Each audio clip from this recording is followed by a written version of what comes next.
Hi. So, what to do when you've been ghosted, and 5 steps you can take to get out of the pain and back into your life.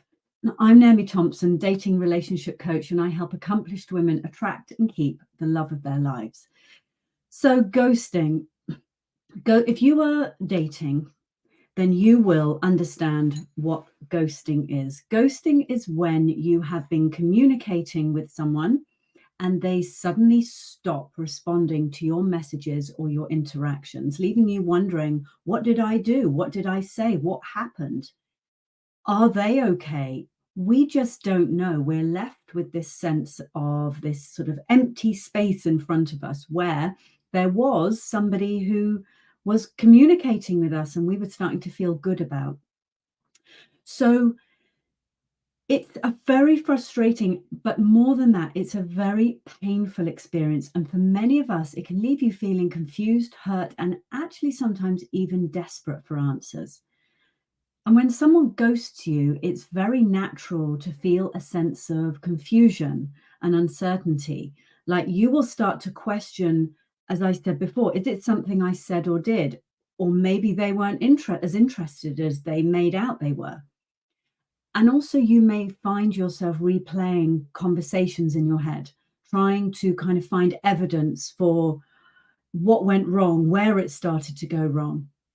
And this can lead to huge feelings of anxiety, huge feelings of self doubt, and making it very, very difficult to move on. I have been there. I completely understand. In lockdown, I was communicating with someone and I really thought this was going somewhere. He was saying all the right things. I was feeling all the right things. It seemed to be going really well. However, our desire to really make that person, want that person to be the one, can actually make us ignore certain red flags. But the emotional impact of ghosting can actually be really, really intense, especially if you'd started to get invested in the relationship or in the interactions you were having with this guy. Sometimes we get invested in the idea of a person, or we're just invested in the kind of feeling we have with them, the kind of person they are. And you might feel a huge sense of rejection and abandonment, which can trigger a lot of your old wounds and your old insecurities. And it's really essential to acknowledge these feelings and give yourself permission to process them and let them be there. And I'm going to help you with that. It's also important to recognize that ghosting is often a reflection of somebody else's issues, not yours. And it takes a lot of emotional maturity to go to someone and communicate openly and honestly and say, I'm sorry, I'm not feeling it anymore, or this relationship isn't working out for me. It actually takes someone who's willing to be with a certain level of discomfort. And some people are just not willing or just not able or just not prepared to do that. So rather than beating yourself up about what might have gone wrong, what you might have done wrong, try to focus on what you can control. Try to focus on your own reactions and your own responses. So I want to share with you 5 steps you can take when somebody ghosts you. And because this is a live, I'm just looking out. If you have any questions, please feel free to pop them in the chat from wherever you're watching from. And, please do pop a comment, pop a hi, so I know where you are. And tell me what is going on for you in your relationship. What questions can I answer for you? So the first step is to radically accept that it's happened. Now, what happens is we have this dawning realization that the guy has disappeared. And we try and make it not be true. Like we are trying to you might find yourself coming up with excuses, coming up with reasons. Maybe he's busy. Maybe he just hasn't had time. All of those are because we're trying to escape from the pain and we're trying to escape from actually accepting that this person might be gone. So this is where we're looping in our head We're rerunning conversations. We're wishing there's things we had said or hadn't said. But radically accepting the facts is going to help you enormously in being able to find some firm ground and to start the process of moving on. And radically accepting is like saying, I accept that I have not heard from him. I accept that he has not called me for 2 days. Now, I'm not saying you need to like it. I'm just saying you need to radically accept it, that it is a fact that this has happened. Because sometimes we are so afraid and we just want to pull away from the pain and the reality of it. But what this does is it actually prolongs the pain. So step number 2, let yourself feel your feelings. Sounds like simple and maybe a bit strange, doesn't it? If you have been ghosted, you're going to go right up in your head trying to work everything out.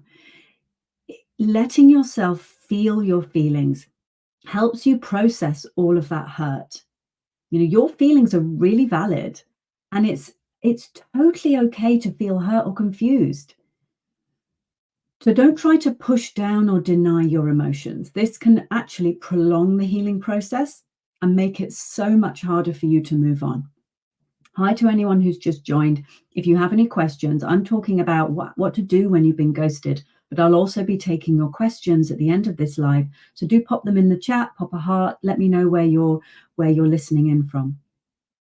So feeling your feelings, if you think about it, you know, what we actually do often is we don't want to feel our feelings. So we numb them out. We try and problem solve instead, or we numb them out with other activities. We numb them out with bitching, with alcohol, with TV, with scrolling on our phone. And actually feeling your feelings, because when feelings are fully felt, they start to move and we process them. This is where the real healing starts. You know, if you feel it to heal it. So this will really accelerate your healing process. What you're doing is saying to your nervous system, feelings are safe. Feelings are safe. It's okay to feel them. The third step is ask yourself, do I need to make contact with him? Now, this is all going to depend on a number of factors. One is what your relationship status is with him. Are you in a relationship? Are you just dating him? Or have you just been messaging him on an app for a while and you've not even met yet? So it really depends on a number of factors. If you are on a dating app and you have not met the guy, people ghosting and dropping out is part of the course. It is just what happens. Guys disappear. There may well be times on the app you've disappeared. So, you know, I would just accept that happens and it is just not personal. Again, what I encourage the women in my world to do is compassionate dating. Just let a guy know, you know, hey, I won't speak anymore. Thank you for, thank you for the conversation we've had. Anything that just is some communication. So if you are in a relationship with him and he has disappeared on you, yes, you probably are going to want to connect with him in some way. Yes, you probably are going to want to say, hey, is everything okay? Are you still alive? I feel really strange and a bit horrid about the fact that I haven't heard from you. Is there anything I need to know? So again, if you're just dating somebody, you've been on a couple of dates, they drop out, ask yourself, do I really need to contact him? Do I need to reach out? Or are his actions telling me quite clearly what he wants with me or what he doesn't want with me? So step number 4 is to find the gold. So this is a mindset shift. And I have had a belief and a mantra that there is always gold in the darkness. There is always gold in the mud. And you know what? If you can take on that mindset, then this experience becomes an opportunity for you to learn about yourself and what you want in relationships. And it's an opportunity to notice any patterns you have, any red flags that have contributed to the ghosting, any red flags you spotted along the way. And you can actually then make a plan, or you are raising your self-awareness there. You can actually really see, okay, there was a red flag there. I had tons of chemistry with him, so I chose to not see those red flags. Suddenly, that guy becomes an incredibly useful person to you. So, this is going to help you seeing that there could be gold in this crappy situation. Well, could actually help you grow as a person and become more resilient in the face of rejection and uncertainty. So, you may have heard another video of mine, which is, about hearing his no, how you hear a man's no. Well, here, it's how we hear a man's no. Sometimes a guy is not going to message you and he's not going to say, I'm sorry, I don't want to see you again, or he's not going to call you or say it in person. So you may hear his no in another way. How can his no help you get more of what you want? What can his no help you say yes to? So his no to communication and no to continuing dating with you could be you saying yes to actually dating someone who doesn't have a whole box of red flags, under their arm, and that they really want a relationship and they're a good communicator. His ghosting, his no, could have you say yes to great communication.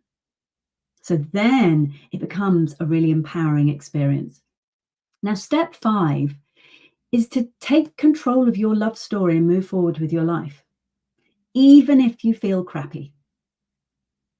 And this means a process of letting go of the need for closure or answers from the other person. It comes a point where we just say, do you know what? I have no control or power over another person's actions. And it doesn't mean that you are a bad person, that you have done anything wrong. But I really want to tell you, the right person for you is going to work really, really, really, really hard to stay in your life. The right guy for you is going to kind of make it absolutely obvious that he just wants to be with you. He's not going to make it confusing, and he is not going to disappear. So if a guy has ghosted you now while you're dating, then you could just take this as a thank you thank you to the universe, that a sign from the universe. It is much better a guy disqualifies himself from your life early on than 5 years down the line when you have 2 children together in a home. And also, I'm also aware some of you listening may have experienced this in your marriage. I have heard of this, where a guy just walks away with no explanation. So I know there are different circumstances, but remember, you are in control of your life and you've got the power to choose how you respond to crappy situations. And a powerful reminder for you is that we often confuse being disappointed he wasn't the one for thinking that we've lost the one. Are you actually disappointed that he wasn't the one? He wasn't who you thought he was, rather than actually he's the one that got away. Because the one for you is not going to want to get away. And really, the most critical insight I want to share with you is that ghosting isn't a reflection of your worth as a person. You are not defined by someone else's actions or their behavior. And I know you know that because, I know the women who write to me, the women in my world, who, you are a self-aware woman. you do your personal development. I totally understand. But when these emotional things happen when we're dating, suddenly all of that self-awareness can go out the window. But ghosting, you are not defined by someone else's actions or behavior, and your value and identity come from within you. And it's essential to remember that when dealing with the emotional fallout of ghosting. So to recap, the 5 action steps to take when someone ghosts you are: number 1, radically accept that this has happened. Step number 2 is let yourself feel your feelings. Step number 3, decide, actually, do I need to make contact with him? Was there enough investment from he and I in our interactions, in our relationship, for me to make contact with him? And what do I want to achieve by that? Step number 4 is to find the gold. Find the gold in the situation. What can I learn about me? What can I learn that is going to help me grow? And step number 5 is take control of your love story. You know, what actions do you need to take to get the relationship you want, to move you forward? I dated and met a wonderful partner, even though I didn't stay with him, wonderful man, when I was still sad about somebody who disappeared on me. In fact, I even met my partner when I was feeling sad about someone disappearing on me. So you can absolutely move forward and take control of your love story. Don't let someone else control it. Don't let someone else's inability to communicate in an emotionally mature way take away your take away your power. Because remember, ghosting is a common phenomenon, and it's not uncommon for people who are dating and in relationships to experience it at some point in their lives. So really don't be too hard on yourself, and don't give up. Keep moving forward, focus on yourself, and just remember, you are stronger than you think. You're strong enough to overcome and to feel all the feelings that come with ghosting. So if you've ever been ghosted, I'd love to hear about your experience in the comments below. And if you really want some more advice on actually what to do when you're dating, I have a video. I'll link it in the description below. It's called "Don't Wait for Him, Do This Instead." This will be a really useful video for you if you are waiting for a guy to decide, waiting for him to be ready for a relationship, waiting for him in any way. This is going to be an incredible video for you. So if I have any questions, I will take them. Otherwise, I will see you next week for the Wednesday love stream, and check out that other video. Loads of love.